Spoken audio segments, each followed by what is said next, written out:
Subject is pharmaceutical inorganic chemistry. Today's topic is antimicrobial agent for in unit third. And the antimicrobial agent, what is the definition? First, we have to define this antimicrobial agent. The antimicrobial agent होता क्या है? These are the agents which are destroy or inhibit the growth of microorganism, bacteria and fungi. They also inhibit the naturally spores. यानी जो antimicrobial agents हैं वो किसकी growth को inhibit करते हैं? माइक्रो ऑर्गेनिज्म की। इसके साथ में बैक्टीरिया, फंजाई और जो उसके स्पोर्स होते हैं उनको भी ये इनहिबिट करते हैं। एंटी मीन्स अगेंस्ट और माइक्रोबियल्स मीन्स माइक्रो ऑर्गेनिज्म। तो जो ऐसे सब्सटेंस जो कि माइक्रो ऑर्गेनिज्म के अगेंस्ट में वर्क करते हैं उनको हम इस कैटेगरी में रखते हैं, एंटी माइक्रोबियल एजेंट्स कैटेगरी में रखते हैं। तो इसका जो क्लासिफिकेशन अगर हम देखते हैं तो they are contain both bactericidal और बैक्टीरियोस्टैटिक प्रॉपर्टी। तो यहाँ पे हम देखते हैं कि bactericidal means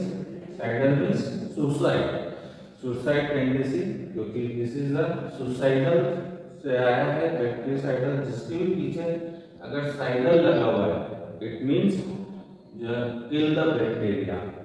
Static means they are inhibit the growth. तो अगर हम बैक्टीरियोसाइडल की बात करें तो ये kill the bacteria है, और बैक्टीरियोस्टैटिक की बात करें तो inhibit the growth of bacteria। इसी तरीके से अगर यहाँ पे फंगी आता है, फंगीसाइडल, तो fungicidal means it's kill the fungi, और fungistatic means inhibit the growth of fungi. तो ये हमें इसमें यहाँ पे इन दोनों को याद रखना रहेगा कि साइडल अगर किसी के सफिक्स में आ रहा है या स्टैटिक्स आ रहा है तो इसका जो मीन्स है वो क्या होता है।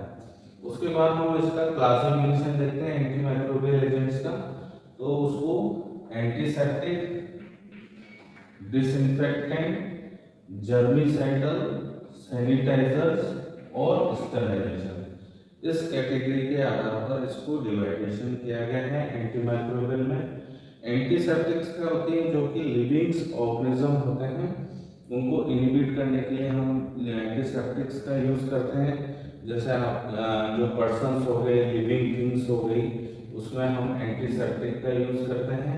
डिसइंफेक्टेंट यानी नॉन लिविंग थिंग्स जो कि आपकी यूटेंसिल्स हो गई, इनके लिए जो आप यूज़ करते हैं फिनोल्स और इस तरीके के सब्सटेंस या डिटर्जेंट्स वगैरह हैं। तो डिसइंफेक्टेंट जो आपने देखे होंगे सैनिटाइजर के रूप में काम में लिया जाता है। जर्मिसाइड माने कि जो जर्म्स हैं उनको इनहिबिट करने के लिए, इसी तरीके से जर्मिसाइडल और जर्मिस्टैटिक। तो इसमें भी दो तरीके से आता है। जर्मिसाइडल एंटीमाइक्रोबियल एजेंट्स जो कि जर्म्स को किल करता है और जर्म्स को इनहिबिट करने के काम में लिया जाता है। इसी तरीके से तो यहाँ पे हम देखते हैं सैनिटाइजर।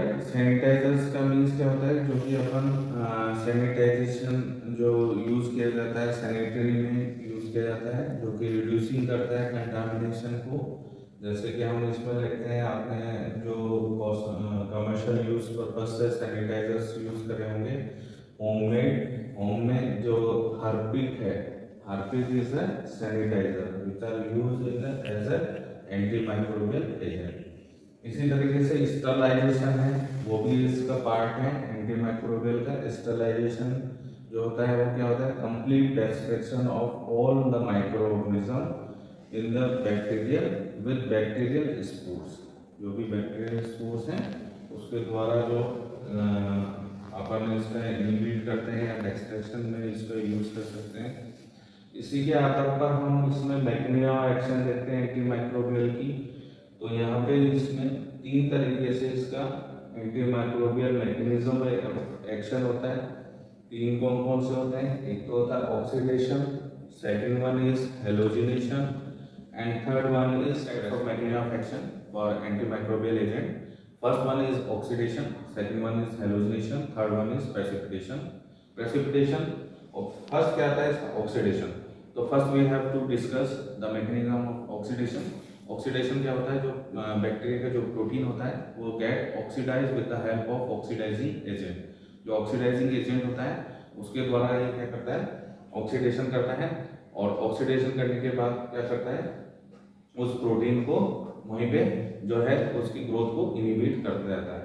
इसी तरीके से जो सेकंड आता है वो है आपका हेलोजिनेशन.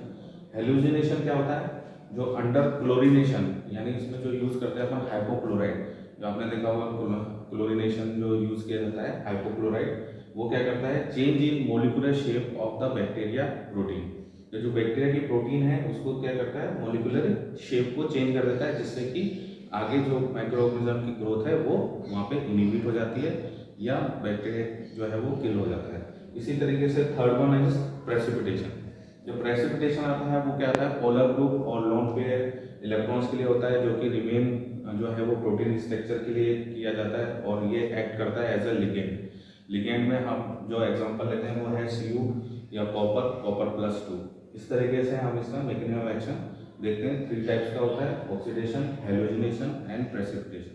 इसमें डाइसल्फाइड लिंकेज से जो है इस तरीके से जो लिंकेज होता है उसमें ऑक्सीडाइज किया जाता है और यहाँ से ये H2O निकलता है और यहाँ पे ये पेप्टाइड बॉन्ड जो है वो इनहिबिट हो जाता है. इस तरीके से ही हम इसका एंटीमाइक्रोबियल के मैकेनिज्म 3 तरीके से देखें.